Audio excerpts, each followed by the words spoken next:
नमस्कार मित्रांनो, आज आपण जाणून घेणार आहोत हिंदू धर्मातील अतिशय पवित्र आणि रहस्यमय मानला जाणारा धोंड्याचा महिना म्हणजे काय? धोंड्याचा महिना म्हणजे काय? अधिक मास हा नेमका काय असतो? या महिना दरवर्षी येत नाही, तर हा महिना दरवर्षी का येत नाही? तर साधारण 3 वर्षांनी एकदा येतो. या महिन्यात केलेली पूजा, जप, दान आणि सेवा यांना अनेक पटीने फळ मिळते असे मानले जाते. पण या महिन्यात काही गोष्टी करणे शुभ असते, तर काही गोष्टी टाळणे आवश्यक असते.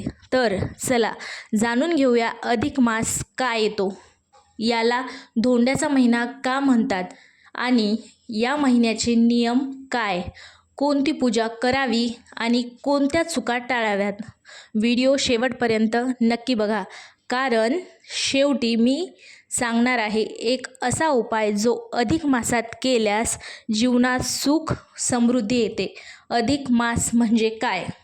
हिंदू पंचांगानुसार आपले वर्ष चंद्राच्या गतीनुसार चालते, पण इंग्रजी वर्ष सूर्याच्या गतीनुसार असते. चंद्रवर्ष आणि सूर्यवर्ष यामध्ये साधारण 11 दिवसांचा फरक पडतो. हा फरक भरून काढण्यासाठी दर 32 महिने 16 दिवसांनी एक अतिरिक्त महिना जोडला जातो. यालाच अधिक मास म्हणजेच धोंड्याचा महिना म्हणतात. या महिना अतिशय पवित्र मानला जातो. याला पुरुषोत्तम मास असेही म्हणतात, कारण भगवान विष्णूने या महिन्यात आपले नाव दिले असे म्हणतात. सांगितले आहे धोंड्याचा महिना का म्हणतात. ग्रामीण भागात अधिक मासाला धोंड्याचा महिना असेही म्हणतात. पूर्वी लोक या महिन्यात मोठे शुभ कार्य करत नसत.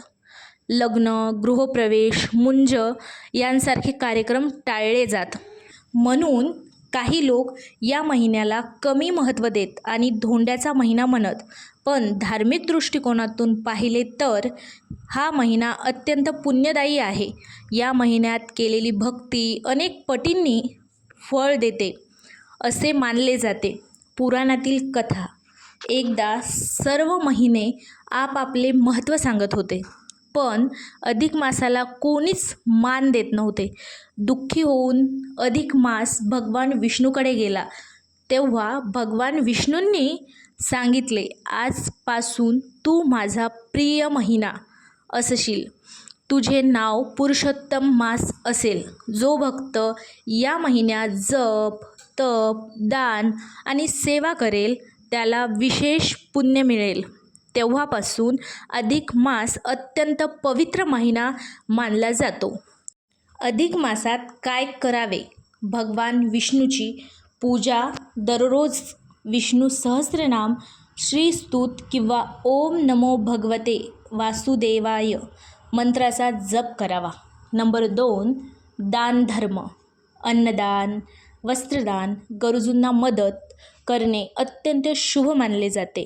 नंबर 3 म्हणजे जप आणि ध्यान. या महिन्यात केलेले नाम जप खूप प्रभावी मानले जातो. म्हणून स्वामी समर्थ नामस्मरण, श्री स्वामी समर्थ हा जप केल्याने मानसिक शांती मिळते असे भक्त मानतात. नंबर 5 म्हणजे धार्मिक ग्रंथ वाचन, म्हणजेच भगवद्गीता, विष्णू पुराण, स्वामी चरित्र याचे वाचन करावे. अधिक मासात काय करू नये? लग्न किंवा मोठे शुभकार्य टाळावे. भांडण, वाईट बोलणे टाळावे. खोटे बोलणे आणि अपमान करणे टाळावे. मांसाहार, व्यसनापासून दूर राहावे. कोणालाही दुखवू नये. विशेष उपाय. अधिक मासात केले जाणारे विशेष उपाय. अधिक मासात दर गुरुवारी तुपाचा दिवा लावा. विष्णू किंवा स्वामी समर्थ यांची पूजा करा. गरिबांना केळी किंवा अन्नदान करा. हा उपाय मनापासून केल्यास घरात सुख, समृद्धी आणि सकारात्मकता वाढते असे मानले जाते. निष्कर्ष मित्रांनो, अधिक मास म्हणजे फक्त एक अतिरिक्त महिना नाही, तर आत्मशुद्धी, भक्ती आणि पुण्य मिळविण्याची सुवर्ण संधी आहे. या महिन्यात केलेली सेवा आणि नामस्मरण जीवन बदलू शकते. जर तुम्हाला ही माहिती आवडली असेल तर व्हिडिओला लाईक करा, चॅनलला सबस्क्राईब करा आणि कमेंटमध्ये लिहा श्री स्वामी समर्थ. आणि हा व्हिडिओ आपल्या मित्रांपर्यंत शेअर करायला अजिबात विसरू नका.